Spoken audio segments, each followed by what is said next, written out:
그래서 저는 이 여름을 사계절 중에서 제일 좋아합니다.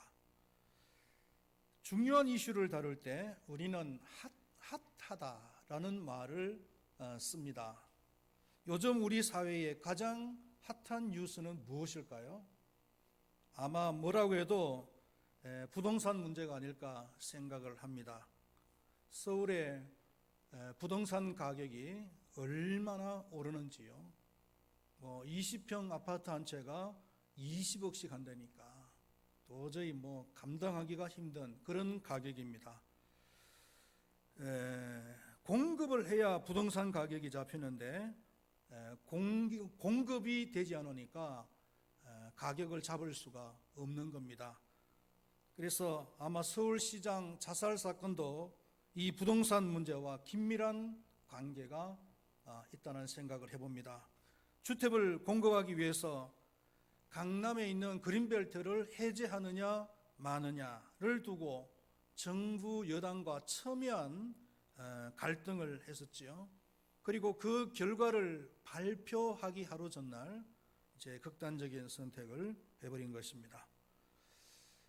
여름이라 그런지 하나님께서 저희들에게 핫한 말씀을 많이 주시는 것 같아요. 지난주에도 깜짝 놀랄 만한 말씀을 주셨습니다. 내가 세상에 화평을 주러 온 줄로 생각하지 말라. 화평이 아니요 금을 주러 왔노라. 이렇게 말씀을 하시면서 우리를 깜짝 놀라게 하셨어요. 그런데 그 말씀의 의미를 살펴보니까 진정한 평화를 얻기 위해서는 죄와 그리고 불법과 싸워야 된다라는 그런 말씀이었습니다. 죄와 불법을 몰아내지 않는 그 평화는 거짓된 평화요 또 위장된 평화라고 말씀을 하신 겁니다. 하나님께서는 오늘도 우리에게 지난주에 못지않는 핫한 말씀을 주시는데 한번 같이 나누어 보시기를 원합니다. 우리가 예수를 믿고 제자가 된다는 것은 너무나 가치가 있는 일인 줄로 믿습니다. 하나님 나라를 소유할 수 있고 또 하나님의 나라의 영광을 누릴 수 있는 그런 자격을 저희들이 누릴 수가 있는 거죠. 그러나 가치가 있는 것을 얻을 때에는 반드시 그 대가가 있다는 것을 우리는 알아야 됩니다. 그리고 가치가 크면 클수록 그 대가도 크다라는 사실을 우리는 아는 것입니다. 프로야구 선수 중에 1년에 연봉을 20억 이상을 받는 선수들이 있어요. 그래서 선수들이라면은 누구나 다 운동을 잘해서 인기도 얻고 또 연봉을 많이 받기를 원합니다. 그렇다면은 대가를 치러야 되는 겁니다. 남들이 놀 때 땀 흘려서 운동을 해야 되고 또 남들이 마음껏 먹을 때 또 그것을 참고 절제를 하기도 해야 되는 것이죠. 그러기 위해서는 많은 고통이 필요한 것입니다. 하지만 훌륭한 운동선수가 되기 위해서는 치러야 될 대가라는 것을 우리는 어쩔 수 없이 받아들이는 것입니다. 그렇다면 예수를 따르는 삶에도 많은 대가를 치러야 되는 것입니다. 어떤 대가를 치러야 되는지 잠깐 생각해 보기를 원합니다. 첫 번째로 36절 말씀에 보면은 예수님께서 사람의 원수가 자기 집안 식구리라 이렇게 말씀을 하셨습니다. 이 말씀도 우리를 깜짝 놀라게 하는 말씀입니다. 집안의 식구들이 원수라뇨? 이 말씀에 대해서 우리는 잘못 생각하면 오해를 할 수가 있다는 것입니다. 그러나 절대로 오해를 해서는 안 됩니다. 오늘 말씀을 여러분들이 잘 들으셔야 됩니다. 예수님께서는 우리가 성경을 통해서 보면은 절대로 가정을 부인하는 분이 아니십니다. 가정을 중요시하는 분이시고 또 가정을 통해서 최고의 행복을 누리시기를 원하시고 또 가정을 통해서 천국의 기쁨을 누리게 하시는 분이 바로 우리 예수님이신 줄로 믿습니다. 우리 예수님께서는 친히 결혼제도를 만드신 분이시잖아요. 마가복음 10장 9절에서 7절에서 9절 말씀에 보면은 이러므로 사람이 그 부모를 떠나서 그 둘이 한 몸이 될지니라.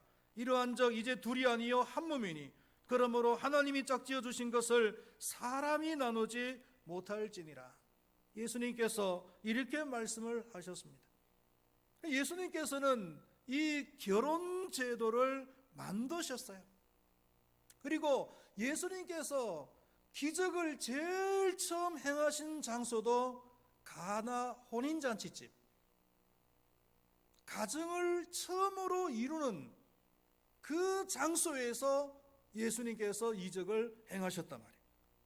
그리고 심지어 디모데전서 5장 8절 말씀에 보면은 누구든지 자기 친족, 특히 자기 가족을 돌보지 아니하면 믿음을 배반한 자요 불신자보다 더 악한 자니라.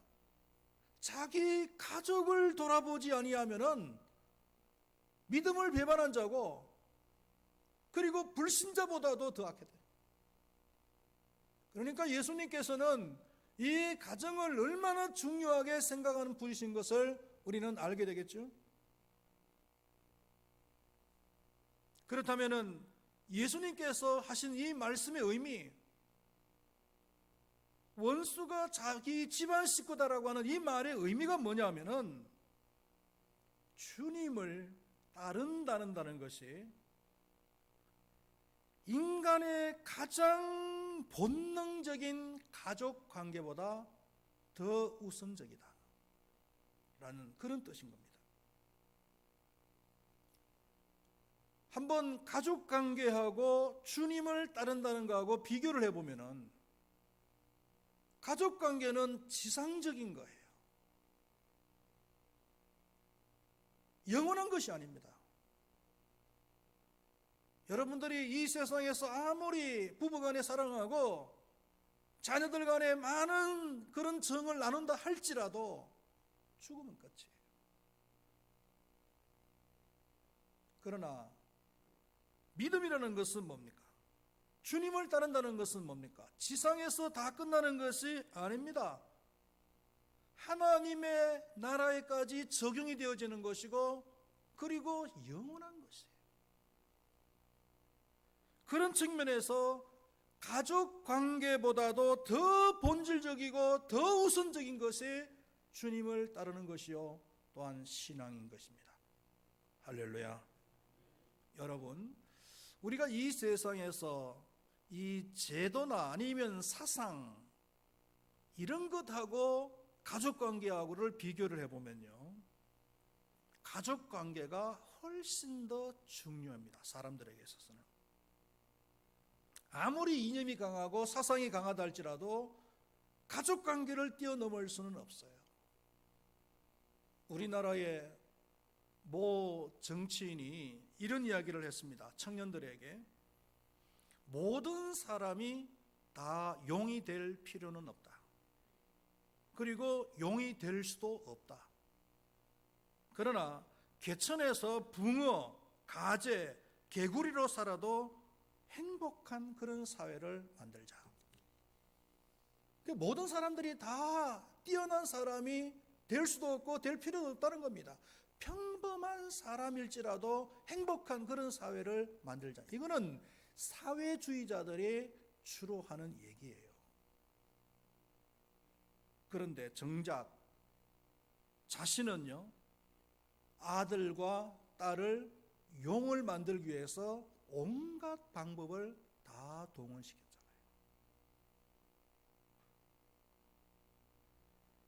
이것만 봐도 정치적인 이념이 가족 관계를 뛰어넘을 수 없다는 거예요. 그러나 예수님을 믿고 예수님을 따른다는 것은 달라요. 가족 관계를 뛰어넘는 그 무엇이 있다는 거예요. 하나님께서 아브라함에게 아들 이삭을 번제물로 드리라고 말씀하신 거예요. 그 이삭이 어떤 아들입니까? 100세까지 기다리다 낳은 아들이잖아요. 그런데 만약에 그 아들이 죽는다고 생각해 보세요. 그 아들이 그 가정에서 어느 날 없어진다라고 한번 생각을 해보세요. 그 가정은 어떻게 되겠습니까? 아마 그 가정은 많은 슬픔에 잠길 것이고, 그 이후에는 그 아들을 잃은 트라우마 때문에 그 가정은 아마 많은 그런 그 상처를 가지고서 살아갈 수밖에 없는 그런 가정이 될 거예요. 만약에 아브라함이 잘못된 신앙을 가지고 있었다면은 아들 이삭을 드리는 것이 아니라 하나님을 포기했을 거예요. 하나님, 이건 해도 너무합니다. 내가 아무리 하나님을 믿지만은 어떻게 아들 이삭을 번제물로 드리라고 합니까? 이거는 해도 너무하기 때문에 저는 아들을 번제물로 드릴 수가 없습니다. 하나님, 바이바이. 하나님을 떠나버릴 수도 있었다는 겁니다. 그러나 이 아브라함은 참된 신앙을 가지고 있었어요. 그래서 자신의 그 아들 이삭을 하나님 앞에 번제물로 드리려고 한 거예요. 결국 뭡니까 여러분? 이것은 하나님께서 아브라함의 신앙을 테스트해 본 거잖아요. 정말 네가 네 가족들보다도 네 자녀들보다도 네가 가지고 있는 모든 것들보다도 하나님을 더 사랑하느냐? 네가 그런 참된 신앙을 가지고 있느냐? 라는 것을 테스트해 본 거예요. 아브라함은 그 테스트에 합격을 한 겁니다. 잠시 아들이 너무 귀해서 아들과 그냥 노느라고 정신이 없었는데 정신을 차린 거예요. 사사기를 보면은 입다라고 하는 사사가 나옵니다. 입다라고 하는 사사가 암몬과의 전쟁을 하러 나가는데 어떤 서원을 하느냐 하면은, 하나님, 만약에 이 전쟁에서 승리하게 해주시면은 제가 돌아왔을 때 저를 마중 나오는, 집에서 마중 나오는 첫 번째 사람을 하나님께 드리겠습니다. 그래서 전쟁을 하고 마침 승리했습니다. 그리고 기쁨으로 돌아와 집으로 오는데 무남 동녀인 딸이 문을 열면서 아빠 하면서 마중 나오는 거예요.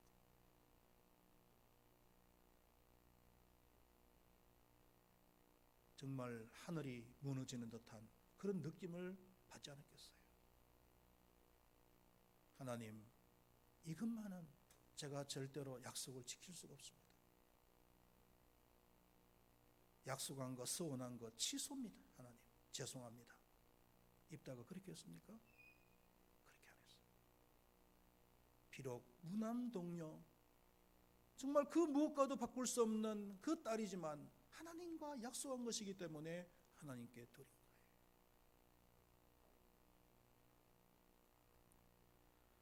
인도의 유명한 선다싱이라고 하는 사람이 있습니다. 인도의 성자라고 하는 별명이 붙은 사람입니다. 이 사람은 부유한 가정에서 이교도를 믿는 그런 가정에서 태어났습니다. 이 사람이 기독교로 개종을 할 때에 가족들은 극구 반대를 했습니다. 처음에는 타일렀습니다. 타일러도 안 되니까 그 다음에는 아주 협박을 했습니다. 그러니까 이 선다싱이 더 강하게 놓은 겁니다. 자기 방에 들어가서 이교도의 상징인 긴 머리를 가위로 다 잘라버렸어요.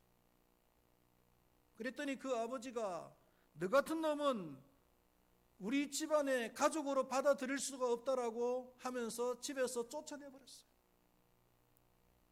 이 선다싱은 그럼에도 불구하고 미션 스쿨을 졸업하고 그리고 신학 공부를 해서 마침내 인도의 성자라고 하는 그런 칭호를 받을 정도로 위대한 하나님의 사람이요 하나님의 전도자가 된 것입니다.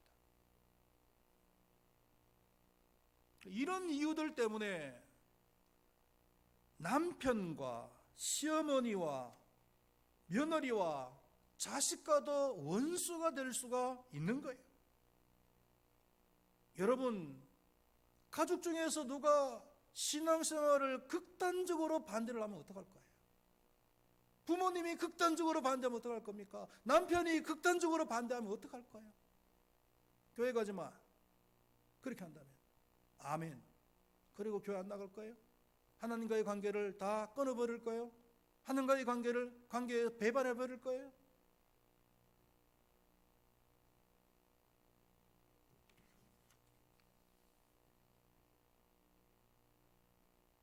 여러분, 이런 경우에는 가족이라도 원수가 될 수밖에 없는 거예요.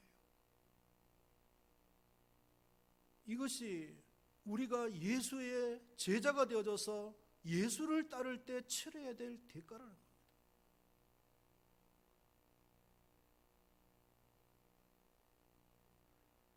두 번째, 예수를 따르는 자가 치러야 될 대가는 십자가를 지는 것입니다. 38절 말씀에 보면은 또 자기 십자가를 지고 나를 따르지 않는 자도 내게 합당하지 아니하니라, 이렇게 말씀을 했습니다. 예수를 믿고 예수님을 따른다는 것은 마치 자기가 매달려 처형당할 십자가를 지고 처형장으로 가는 것과 같다는 거예요. 예수님 당시에 로마 장수 중에서 와루스라고 하는 장수가 있었습니다. 그 당시에 이 갈릴리하고 유대 지역에 그 반란이 일어났습니다. 이 와루스가 그 반란을 진압하고 유대인들 2,000명에게 십자가를 지워서 그 십자가를 지고 처형장으로 가게 했습니다. 그리고 처형장에 도착해서 그 유대인들을 다 처형을 시켜버렸어요. 포로들이 십자가를 지고 처형장으로 힘들게 걸어가는 그 모습을 그 당시에 살았던 유대인들은 모두가 보거나 아니면 들어서 알고 있는 사실이었습니다. 예수님께서 오늘 이 말씀을 하셨을 때도 이 사건을 염두에 두고 말씀을 하셨을 것이다 라는 것이 주석가들의 견해입니다. 십자가를 진다는 것은 사형이 확정되고 사형장으로 가는 것을 말하는 거예요. 예수를 믿게만 하면은 만사가 형통해지고 병이 낫고 부자가 될 것이라고 생각하면은 안 됩니다. 처형장으로 끌려가는데 무슨 소망이 있습니까? 무슨 기쁨이 있습니까? 무슨 행복이 있겠습니까?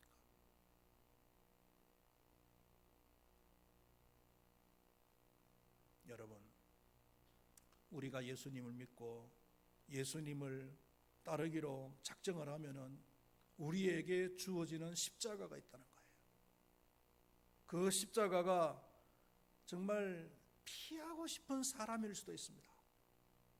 피하고 싶은 그런 상황일 수도 있어요. 그 대상이 내 남편일 수도 있고 내 시어머니일 수도 있고요, 내 가정일 수도 있고 내 직장이 될 수도 있어요.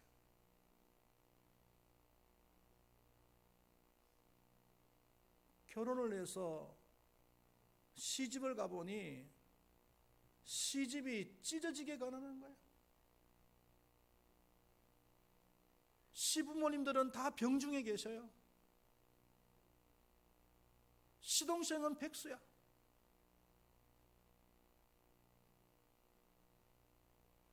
정말 피하고 싶은 환경이죠. 내가 왜 이 사람들 때문에 고생을 해야 되는가? 내가 왜 이 사람들 때문에 내 인생을 허비해야 되는가? 라는 그런 생각이 들지 않겠어요?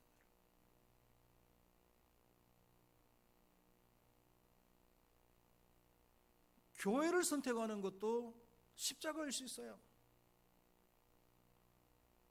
하필 선택을 해서 간 교회가 건축을 해서 재정적인 부담이 많은 그런 교회예요. 자, 이런 교회라면은 두 가지의 선택을 할 수 있을 겁니다. 하나는 너무 부담스러우니까 다른 교회로 옮겨간다. 두 번째로는요, 하나님의 뜻으로 받아들이고 그대로 섬긴다. 1번입니까? 2번입니까? 요즘 교인들이 교회 선택 기준이요, 첫 번째로는 부담이 없어야 돼요. 교회를 나가는데 재정적인 부담, 출석에 대한 부담, 이런 부담이 없는 교회라 해야 되고, 그리고 두 번째로는 다양한 프로그램이 있어야 돼요. 그래서 신앙생활을 하는데도 아주 좀 고상한 프로그램, 고상하게 신앙생활을 하기를 원하는 거예요. 여러분, 이게 얼마나 잘못된 것인가를 아셔야 됩니다. 성경에 어디에 고상하게 신앙생활하는 말이 있습니까? 다 고상하게만 신앙생활하려고 그러면 십자가는 누가 집니까?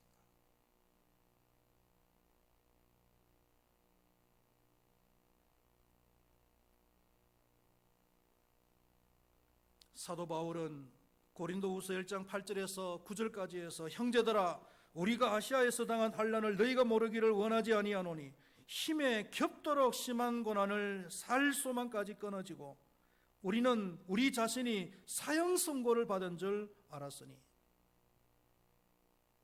얼마나 많은 핍박을 받았으면은 사형 선고를 받은 줄 알았다는 거예요.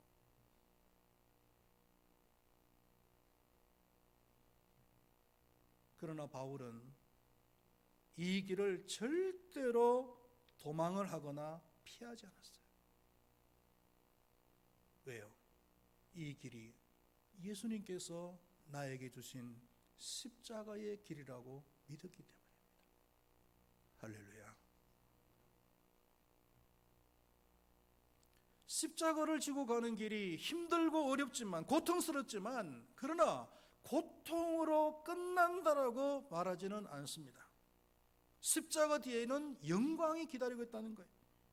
오늘 봉독했던 39절 말씀에 보면은 자기 목숨을 얻는 자는 잃을 것이요 나를 위하여 자기 목숨을 잃는 자는 얻으리라, 이렇게 말씀을 하고 있습니다.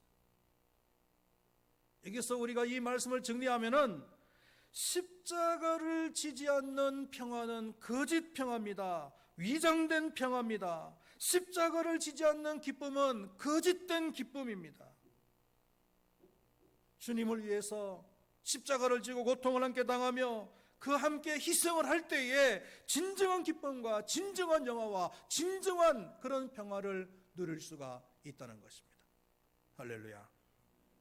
사랑하시는 우리 큰바위교회 모든 성도님들이세요.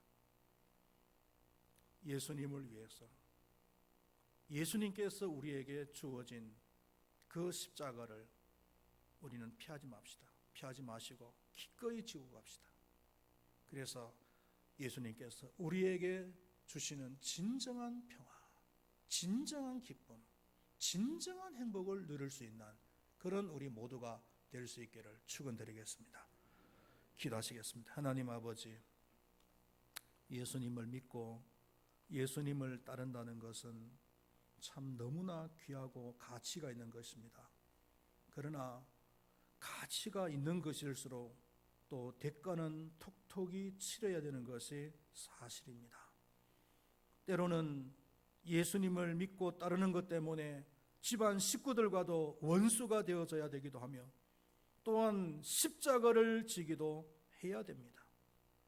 이것 없이는 우리는 거짓된 평화, 거짓된 기쁨, 거짓된 행복에 속을 수밖에 없습니다. 하나님 아버지, 저희들에게 은혜를 베풀어 주시고 우리에게 주어진 그 십자가가 어떠한 사람이든 어떠한 대상이든 어떠한 상황이든 간에 피하지 않고 기쁨으로 그 십자가를 지고 가서 주님께서 우리에게 주시는 진정한 평화와 진정한 승리와 진정한 행복을 누릴 수 있는 우리 모두가 되게 하여 주시옵소서. 예수님의 이름으로 기도드리옵나이다. 아멘.